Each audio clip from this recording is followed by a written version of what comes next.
Hello there and welcome back to taking a look at the classics, and as you can see today we've got one of the summer 2012 sets, the Samurai X Mech, and one of the winter 2012 sets, the Destiny's Bounty, the biggest of the winter wave and definitely the one most people wanted to get back then. So of course we'll start off with the instructions because they are here and we might as well get them out of the way with. I'm only going to show book one for the Destiny's Bounty because the other doesn't have anything in it. You can see converts. And then on the back here we've got a big LEGO Universe advertisement.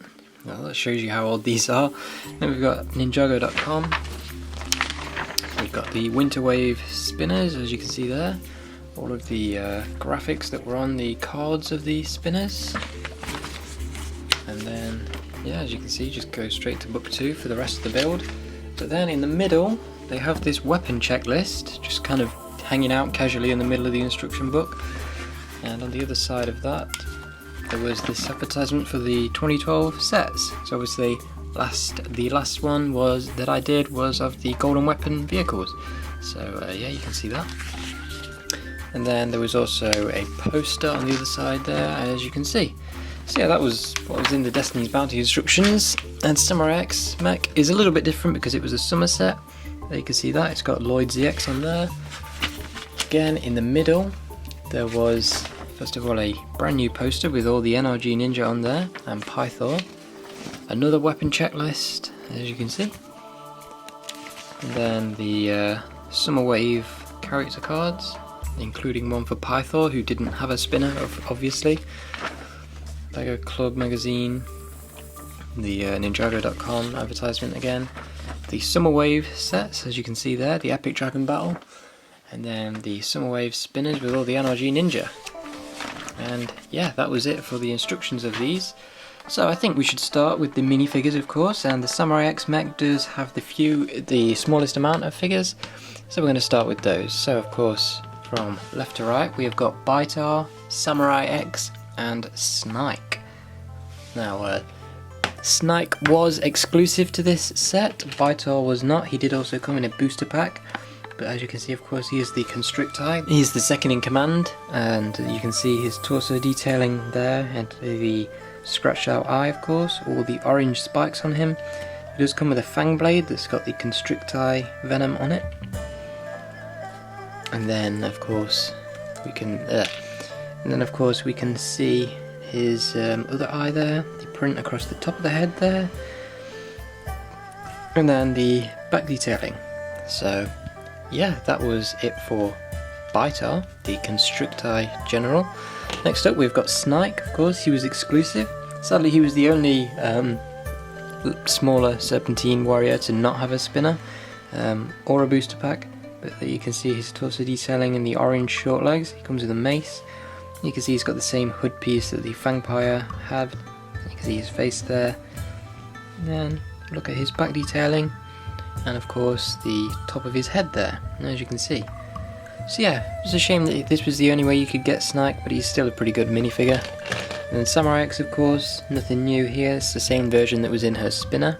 So there you can see her face, taking off the armour, you can see her torso print, and her back print, and angry face. So yeah, that was the minifigures for the Samurai X Mech. And then for Destiny's Bounty, we've got Garmadon, Kendo J, Kendo Zane, Sensei Wu, Slithra, and Scales. So over here, of course, Garmadon was highly sought after because of the extra arms he had. This was the 4-armed Garmadon. You can see the leg print there, the face, the brand new helmet for 2012. And yeah, you can see that there. The extra arm piece can move, of course, no back detailing. And then taking that off, he just had the same torso as 2011, but brand new legs which actually had the belt printed on them there. So yeah, Garmadon was definitely a must-have back in the day. Next up we have got Kendo J. You can see he's got these two weapons here, and you can see the leg print, the Kendo armour. There's his face, and then there is the back of the Kendo armour. And of course, as we all know, it's just the 2011 suit underneath there, so there was nothing new about that. It was just the armour that was a new addition. So of course that's Kendo J. Kendo Zane, exactly the same armour, and then the face underneath. And of course the printing underneath, the regular Zane suit. So yeah, that was it for Zane. Then we had Sensei Wu. This was a brand new version of him in new white robes. You can see the face. If we take the beard off, we'll be able to see the torso print and more of the face. So there we can see that. That was the brand new Wu figure for 2012. Very good figure there. I do like the print there, of course. And yeah, there's the back printing. And of course this was the last version of Wu we would get until 2014, when they would make Evil Wu. And then again until summer 2015, when they gave us the brand new battle armor for Master Wu, or Sensei Wu. Anyway, next up is Slithra, the Serpentine, the Hypnobrai. He's got this weapon here. You can see all of his printing there. And of course there's the head. And none of these minifigures were exclusive to this set. Wu and Garmadon were in the Winter Wave until they got released in the Epic Dragon Battle. But yeah, in Kendo J, I mean, if you had one of the other Kendo Ninja, you could easily make him, so I wouldn't really class him as exclusive. But next up we've got Scales here, so of course he's got this weapon. There's all his printing. He was also in Cole's Tread Assault. So yeah, there you can see all of that on him, and the tail piece. And then there is his back detailing.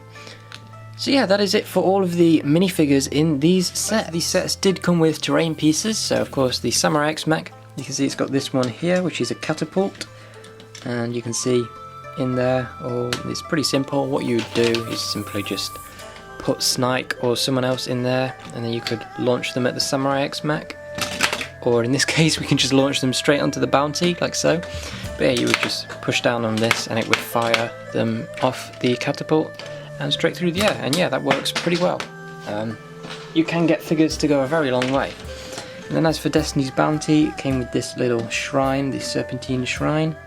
As you can see, it's got all the venom dripping down, and it did have the Hypnobrai staff on there. So of course the Hypnobrai staff wasn't exclusive or anything, but it was cool to get. And then you can see the face that is on the top there with the print, and that could move up and down, but you was kind of meant to have it down like that so that the venom could kind of drip out of the mouth.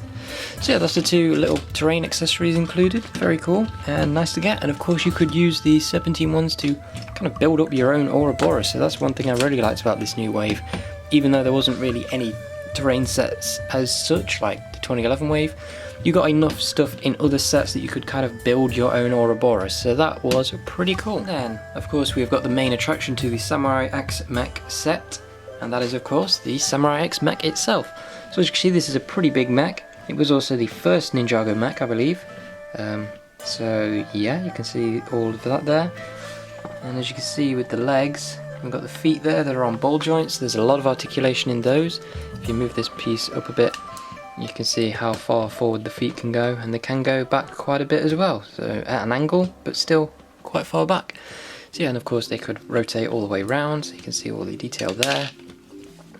And as you can see, some of the stickers on the legs there. Of course, the legs were both exactly the same, except they were just kind of mirrored, so that they were different. And the top here, you can see they're on ratchet joints, so you could move them forwards and backwards. There are no knees, but there is a slight bend in the mech legs, so that you can get some nice walking poses, as you can see. So you could get it in some cool poses that had kind of looked like the knees were bent, so like so. You can kind of see there. So it wasn't too big of a problem, and of course this was LEGO's first attempt at a Ninjago mech, so got to give them credit for that. And then moving up, as you can see, the body, it does spin all the way around 360 degrees, like so. It's got these little things on the side that you can flap down over the legs. They do have stickers on them, so as you can see there. And then on the other side, I believe it is the same sticker, but it could be wrong. So there you can see that. So of course this is the mech that Nia made while the ninja were out on all their missions, and then of course the ninja got jealous of Samurai X. There you can see it's got a golden spinner crown in the middle with the Samurai X logo, or the Nia logo. This arm, as you can see over here, there's a sticker there, and it has got this claw on it, so you can use that to grab some Serpentine figures like so, and just kind of hold them in midair or throw them about if you want to. And you can see it has got a pin right in the middle of the hand there, as you can see. And again, it is on a ball joint, so it can move quite a long way. More of these little Glutorian game pieces that are in black, just kind of giving it some extra detail. And over here, this hand is exactly the same, except it's got no claws. And as you can see, there is a sword that is just plugged in there, so you can plug it into either of the hands. It's not really a problem. But you can see it's just a silver samurai sword that you can use to slash about some stuff. So yeah, then you can close that up and also grab Serpentine minifigures with that hand as well.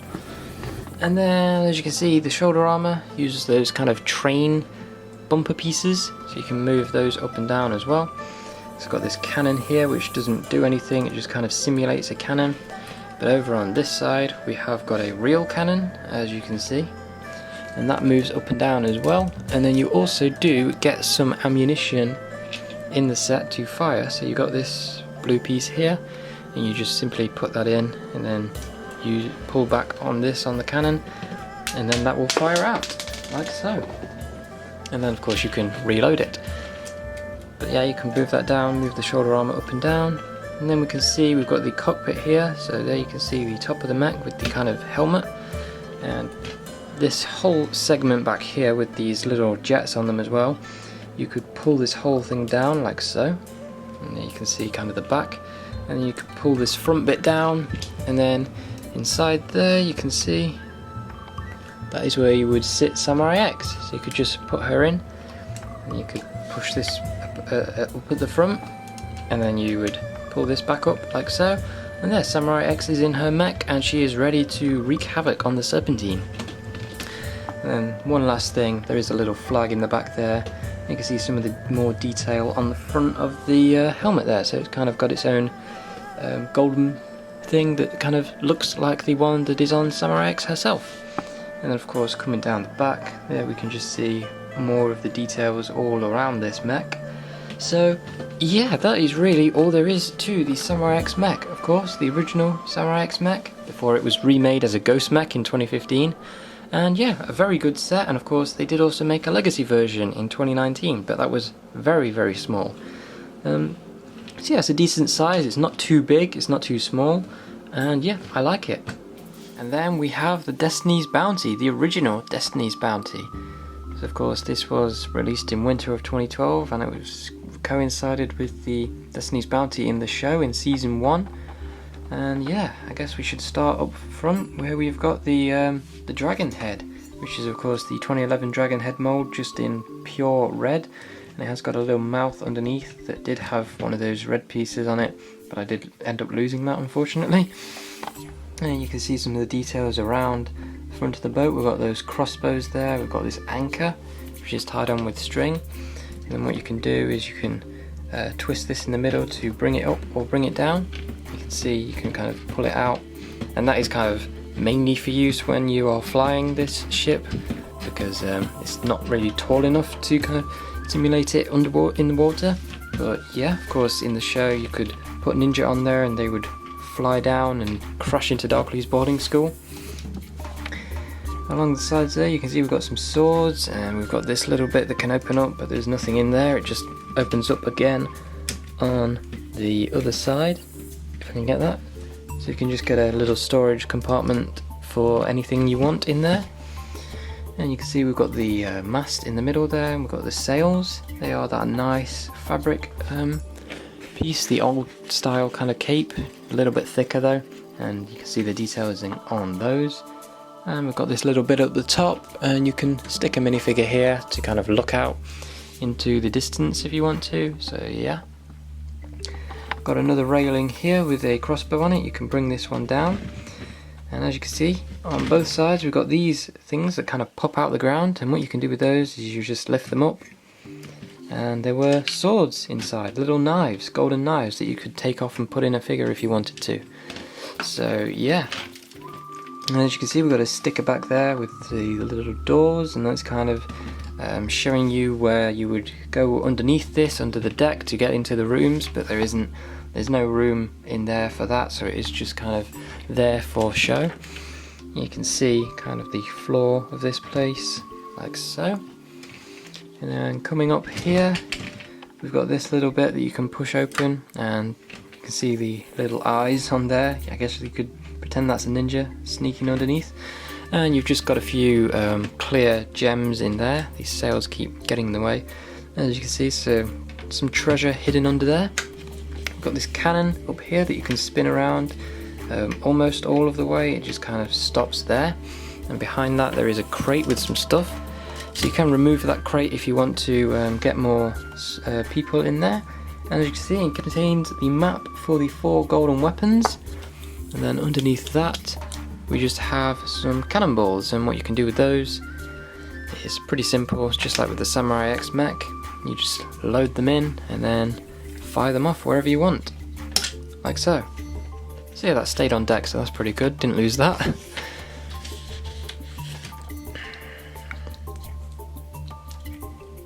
So yeah, and then of course you can just put this back right in the middle there if you want to. And moving to the back, see we've got a little wheel in there, so you can stand a minifigure next to that and that does spin around nicely. You can also move up and down. And then in the back here we've got a little area where you can stand a bunch of minifigures, and yeah, there is quite a bit of space in there. And then of course up here we've got these flags. They're the same flags that were on the dragons from 2011. You can move them up and down like so. You can see we've got the roof there as well, which is pretty good, and this does move down so you can get your hands in there and fit more figures in. And you can see the underside of that roof is pretty simple, and then you can just push that down like so to close up the whole thing. And of course there were 2 major play features with this, and I have purposely saved them till last. And of course the first one is that with this you can just pull it down and then the wings will flap open, the sails at the front there. So you can see those, they are at their maximum there, as you can see. They're ready for flight, and they do look very good when they are opened up like so. That is of course a feature that was missing from the movie Bounty, which is a shame. And then of course the major play feature with this is this at the back. So what you would do is you would lift this up, you kind of hold it, and then you would simply pull down this, and the engines would turn and open up, and then you could kind of grab it here for easy access, and then you would swoosh it around like so. But yeah, that is kind of the jet engines there, and you can see how those have been built up. There are some stickers in there like so, and yeah, moving all the way around, you can see they are the same on each side. And of course to close them up you would just push on this like so. With them opened up, of course, ready for flight mode, you can see what that looks like, which is pretty good. And you can kind of see how that all works. You can also push this to push them back in if you want to, like so. And yeah, that's really all there was to this 2012 Destiny's Bounty. It was the biggest set of the wave, but I believe it only had about 600 and something pieces, so even then it was a pretty modest sized set for the largest of the wave. And the other side is exactly the same, it is kind of symmetrical, so I'm not really going to bother showing too much of that, but yeah, there you can see. And then of course to close the wings back up, you just pull on that and they all go up, and it is ready to kind of sail in the sea like so. So yeah, that is really all there is for the Destiny's Bounty and Samurai X Mech. So yeah, that's really all there is to these 2 sets. Obviously, as I've said before, they both had great minifigure selection. Obviously, Destiny's Bounty ended up with no exclusive figures by the end, but it did start out with 3. Wu, Garmadon and Slithra were exclusive when this was released in the Winter Wave. Of course, the Samurai X Mech still has 1 exclusive figure, and that is Snike. And of course, Baitar and Samurai X did come in spinners, so this was definitely not the cheapest way to get them. But yeah, the builds were very good, definitely some of the top end of the 2012 wave. And yeah, Destiny's Bounty, even though of course it has been remade now with a legacy set which is much bigger and a little bit more accurate, especially in the back area, this one definitely holds up well. And yeah, I think that is really all I've got to say about these. So of course, stay tuned for more, and I will see you again very soon. Goodbye.